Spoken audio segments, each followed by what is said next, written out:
नमस्कार मित्रों, आज मैं अपने चैनल हिंदी समग्र के माध्यम से नाटककार भवभूत के बारे में आप लोगों को जानकारी दूंगा। भवभूत का समय 680 ईस्वी से लेकर 750 ईस्वी तक माना जाता है। इनके पितामह भट्ट गोपाल हैं तथा पिता नीलकंठ हैं।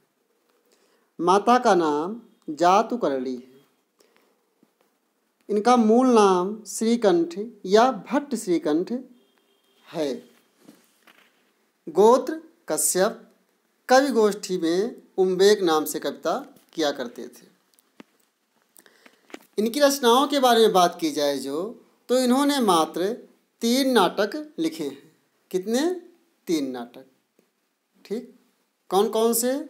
नंबर 1 मालती माधव, दूसरा महावीर चरित और तीसरा उत्तर रामचरित।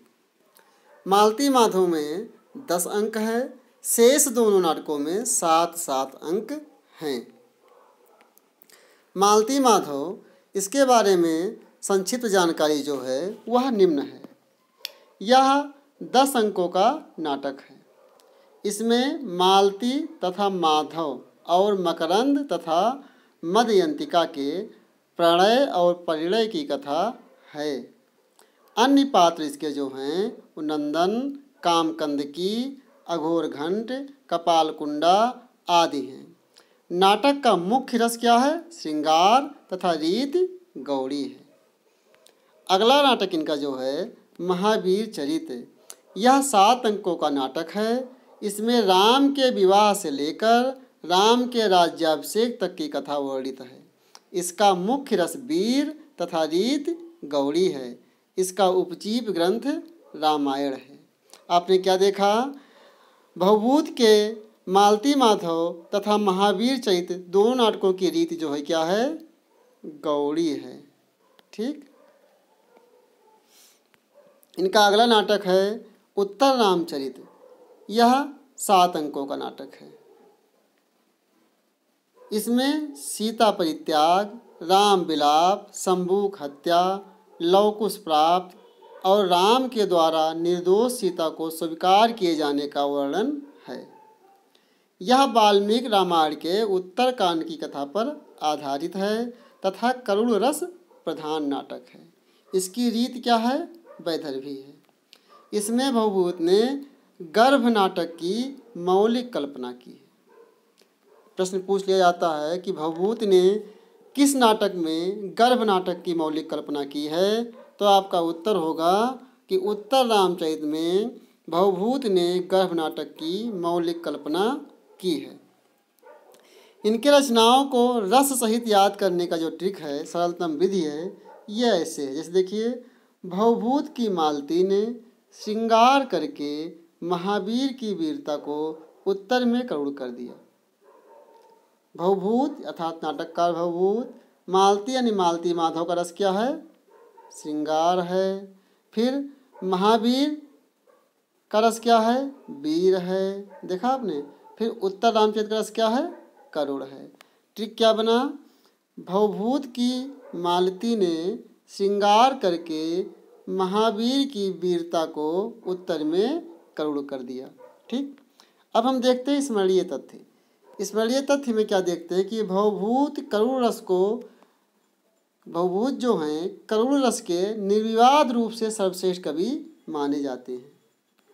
वह करुण रस को ही एकमात्र रस मानते हैं तथा कहते हैं कि अन्य रसों को उसका रूपांतर बताते हैं तथा वह अन्य रसों को उसका रूपांतर बताते हैं। इनका मानना है कि करुण रस एकमात्र रस है। श्रेष्ठ सारे रस जो हैं, शेष जितने भी रस बचते हैं, वो सब उस करुण रस के क्या हैं? रूपांतर हैं। ठीक, अगला देखिए, उत्तर रामचरित का चतुर्थ अंक का विकल्पित है।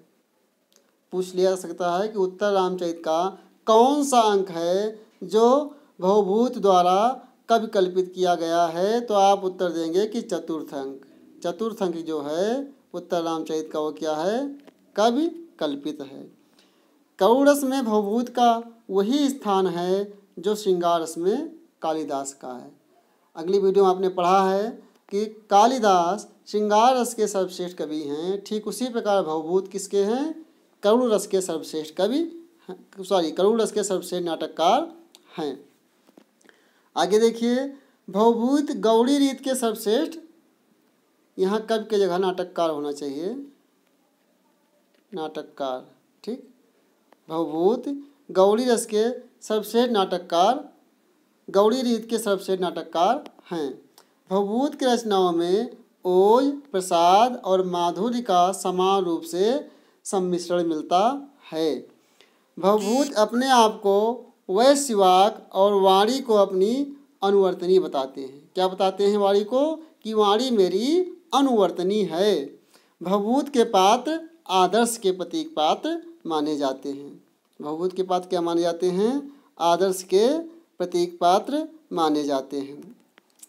उत्तर रामचरित में कुल 38 प्रकार के अलंकार तथा 19 प्रकार के छंदों का प्रयोग हुआ है। भवभूत के नाटकों में विदूषक, संस्कृत में जो हास्य करने वाले होते हैं वो विदूषक जो होते हैं, इसे हम हिंदी में जोकर कहते हैं, इनका सर्वथा अभाव है। यानी भवभूत के नाटकों में विदूषक नहीं पाए जाते हैं। भवभूत कालिदास के भांति सफल नाटककार हैं। अगला देखिए, भवभूत कालिदास के बाद सफल नाटककार हैं, देखा आपने। फिर देखिए आप, भवभूत ने मालती माधव में अपना नाम, वंश, परिचय दिया है। भवभूत ने क्या किया है? मालती माधव में अपना वंश परिचय दिया है, जबकि महावीर चरित में अपना विस्तृत परिचय दिया है। जबकि महावीर चरित में अपना विस्तृत परिचय, अगर पूछा जाए वंश परिचय किसमें दिया तो मालती माधव, विस्तृत परिचय किसमें दिया तो महावीर चरित में। फिर देखिए, वाल्मीकि रामायण का उत्तरकांड सीता का पृथ्वी में लुप्त होने से दुखांत है, परंतु भवभूत ने उत्तर रामचरित में राम सीता का पुनः मिलन दिखाकर सुखांत कर दिया है। ये पूछा जा सकता है कि भवभूत की सीता क्या पृथ्वी में लुप्त होती हैं? उत्तर नहीं, क्योंकि वो पुनः राम उन्हें स्वीकार कर लेते हैं। और अगला है, भवभूत को अनुष्टुप और शिखरड़ी छंद अत्यधिक प्रिय है। भवभूत को कौन सा छंद प्रिय है अत्यधिक? तो उत्तर होगा अनुष्टुप और शिखरड़ी। धन्यवाद।